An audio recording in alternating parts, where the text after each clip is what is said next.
Hi, good morning. So இன்னைக்கு வந்து நம்ம சர்வைக்கல் இன்காம்பிட்டன்ஸ் அப்படிங்கிற ஒரு முக்கியமான கண்டிஷனை பத்தி ஒரு சின்ன டிஸ்கஷன் பண்ண போறோம்.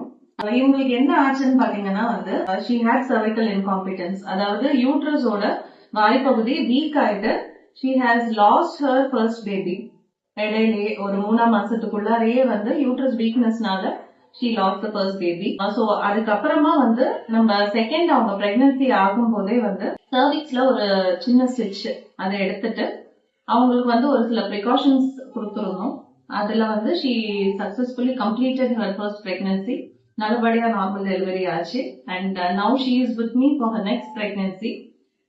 So Vaishnavi, share your experiences about your problem. First pregnancy first எனக்கு அபார்ஷன் ஆச்சு. சர்விக்கல் லென்ஸ் வந்து எனக்கு கொஞ்சம் ஓப்பனா இருந்ததுனால பிரெக்னன்சி செகண்ட் பிரெக்னன்சி கன்ஃபார்ம் ஆகி அப்புறம் மேம் கிட்ட வந்து ஸ்டிச்சஸ் போட்டு அது ரொம்பவே யூஸ்ஃபுல்லா இருந்துச்சு. ஃபர்ஸ்ட் இதை பத்தி அவேர்னஸ் எனக்கு இல்லை, ஸ்டிச்சஸ் பத்தி அந்த அவேர்னஸ் இல்லை.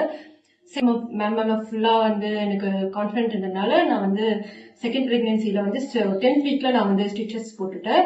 எந்த விதமான ஒரு பெயின்லெஸ் ப்ரொசீஜர். ஸ்டிச்சஸ் போட்டு முடிச்சுட்டு கம்ப்ளீட் ரெஸ்ட்ல இருந்துட்டு ஒரு 37th வீக்ல எனக்கு நார்மல் டெலிவரி ஆச்சு. பாய் பேபி தான் எனக்கு.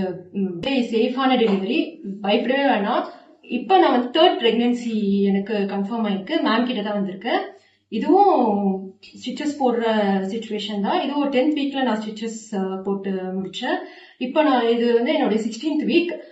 ரொம்பவே பாப்பா நல்லா இருக்கு சொல்லியிருக்காங்க. Hopefully she continues very well with this pregnancy.